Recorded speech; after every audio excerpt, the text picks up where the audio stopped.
এক বনে তুলি আর টুকি নামের দুই বোন বাস করত। তুলি আর টুকি অনাথ দুই বোন ছিল, তাদের আপন বলতে কেউ ছিল না। তুলি বনে বনে ঘুরে ফুল সংগ্রহ করত, আর সেই ফুল বিক্রি করে কোনো রকমে তাদের দুই বোনের সংসার চালাতো। দিদি, এই দিদি, ঘরে কিছু খাবার আছে রে? থাকলে একটু খেতে দে না রে দিদি, আমার খুব খিদে পেয়েছে। বোন, ঘরে তো শুধু একটা শুকনো রুটি আছে, তুই না হয় ওই রুটিটাই খেয়ে নে। আমি ফুল নিয়ে বাজারে যাচ্ছি, ফুল বিক্রি করে ভালো ভালো খাবার নিয়ে আসবো তোর জন্য। তুই সত্যি বলছিস দিদি? ঠিক আছে, তাহলে এখন আমাকে ওই রুটিটাই খেতে দে, আগে খিদে জ্বালাটা মিটিয়ে নেই। এরপর তুলি টুকিকে শুকনো রুটিটা খেতে দেয়। বোন, রুটিটা খেয়ে বাড়িতে চুপটি করে বসে থাকবি, কেমন? একদম বাহিরে যাবি না। আচ্ছা ঠিক আছে দিদি, তবে তুই তাড়াতাড়ি ফিরিস কিন্তু, একা থাকতে আমার বড্ড ভয় করে রে। আচ্ছা বোন, আমি তাড়াতাড়ি বাড়িতে ফিরবো, এখন চলি রে। এরপর তুলি ফুল বিক্রি করতে চলে যায়। ফুল নিয়ে যা ফুল, টাটকা টাটকা তাজা তাজা ফুল, হরেক রকমের ফুল নিয়ে যাও সবাই, হরেক রকমের ফুল, টাটকা টাটকা ফুল।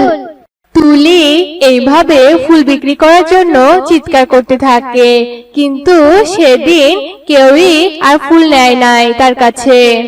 সে কখন থেকে বসে আছি, আমার থেকে একটা ফুলও কেউ কিনলো না আজ। তাহলে আমি বোনের জন্য কিভাবে খাবার কিনবো? ও খুশি মাসি, দেখো আমি কত সুন্দর ফুল এনেছি, আমার থেকে একটা ফুল কিনে নাও না গো। আহা, অসময়ে দেখে বিরক্ত করছিস কেন বলতো? আমি এখন ফুল কিনে কি করব শুনি? তোর এসব ফুল কি খাওয়া যায়? সর তো সর, আমি বাজার নিতে এসেছি, আমার যে দেরি হয়ে যাচ্ছে রে, সরিস নি এখনো সামন থেকে। এ বলে খুশি পায়রা চলে যায়। এদিকে বিকেল হয়ে যায়, তুলির একটা ফুলও বিক্রি হয় না। তুলি মন খারাপ করে বাড়ি ফিরে আসে। কিরে দিদি, মন খারাপ করে আছিস কেন? খাবার নিয়ে আসিস নি তুই? একি ফুলের ঝুড়ি তো ভরাই আছে, আজকে একটা ফুলও বিক্রি হয়নি নাকি? হ্যাঁ বোন, আজ আমি একটা ফুলও বিক্রি করতে পারিনি, তাই তোর জন্য খাবারও আনতে পারিনি রে।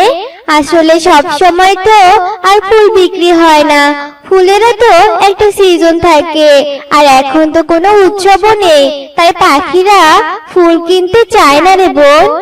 দিদি, তাহলে আমরা কি করে চলবো আর কি বা খাবো? ফুল বিক্রি ছাড়া যে তুই কোনো কাজ পারিস না, আর আমি তো অনেক ছোট, কোনো কাজই পারি না। বোন, তোকে এসব নিয়ে ভাবতে হবে না, আমার মতো ছোটরাও বড় বড় কাজ করতে পারে, বুঝেছিস? আমিও ঠিক কিছু একটা ব্যবস্থা করব। আজকে রাতটা পানি খেয়ে কাটিয়ে দে, কালকে ঠিক খাবারের ব্যবস্থা করব বোন। এরপর দুই বোন পানি খেয়ে রাতটা পার করে। পরের দিন সকালবেলা, আচ্ছা, বাবা তো জেলে ছিল, আর বাবার তো একটা জালও আলমারিতে রেখেছিলাম। হ্যাঁ, পেয়েছি বুদ্ধি, বাবার জাল নিয়ে নদীতে মাছ ধরতে যাব, মাছ বিক্রি করে আমাদের দুবোনে সংসার চালাবো। এ কথা বলে তুলি আলমারি থেকে জাল বের করে আর জাল নিয়ে নদীতে মাছ ধরতে যায়। টুনটুনি তুলি ছোট হওয়ার কারণে ঠিকভাবে জাল ধরতে পারে না, আর মাছও উঠাতে পারে না। এদিকে তুলি কাঁদতে থাকে। হে সৃষ্টিকর্তা, এখন আমি কি করব? জালে তো কোনো মাছও উঠছে না, মাছ না উঠলে আমার বোনের জন্য খাবার কিভাবে নিয়ে যাব? এইদিকে বনে পাখিদের বাসায়ও ঝিঁয়ের গাছ পাচ্ছি না, আমি ছোট থাকার কারণে কেউ আমাকে নেয় না। সৃষ্টিকর্তা, আমি কি করব? কি করে আমার বোনের জন্য খাবার জোগাড় করব? কি করব আমি? তুলি যখন নদীর ধারে এইভাবে কাঁদছিল, এরপর নদীর পানিতে একটা বড় মাছ ভেসে ওঠে আর বলতে থাকে, এই ছোট পাখি, তোমার কি হয়েছে? এভাবে কাঁদছো কেন? বলো আমাকে। তোমাকে বলে কি করব? তুমি তো একটা মাছ, তুমি কি আর আমাকে সাহায্য করতে পারবে? হ্যাঁ, আমি তোমাকে সাহায্য করতে পারবো, কেননা আমি হলাম এক সাহায্যকারী জাদুই মাছ। আমি সকল দরিদ্র অসহায় পাখিদের সাহায্য করি। এবার বলো তো, তুমি কাঁদছো কেন? এরপর তুলি তাদের অসহায়ত্ব, দুঃখ, দুর্দশার সব ঘটনা খুলে বলে। তুলির কথা শুনে মাছের অনেক মায়া হয়। আহারে, সত্যি তোমরা দুই বোন বড্ড অসহায়। তবে চিন্তা করো না, আমি তোমাদেরকে সাহায্য করব।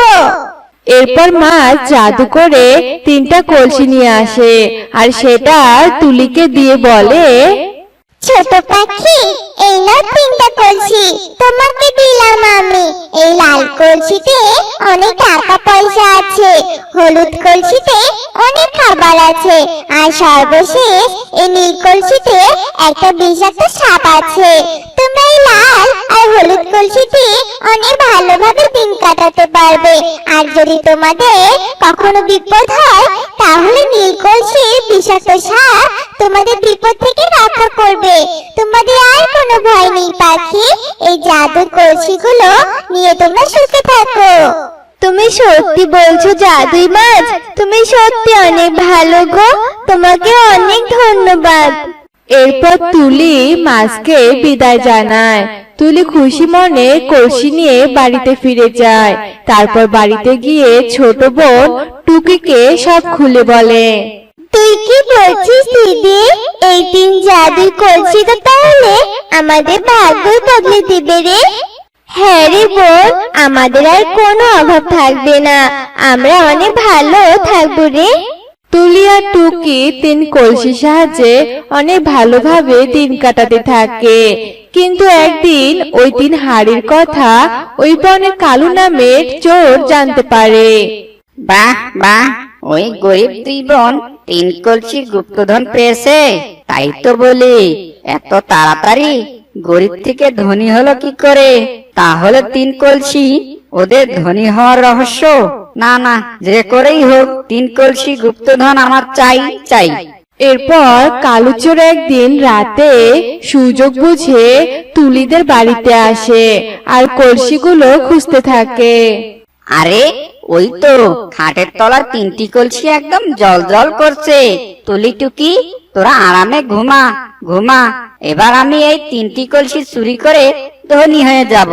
হা হা হা, আর কোনোদিনও আমাকে চুরি করতে হবে না। আমি আরামেই আমার বাকি দিন কাটাতে পারবো।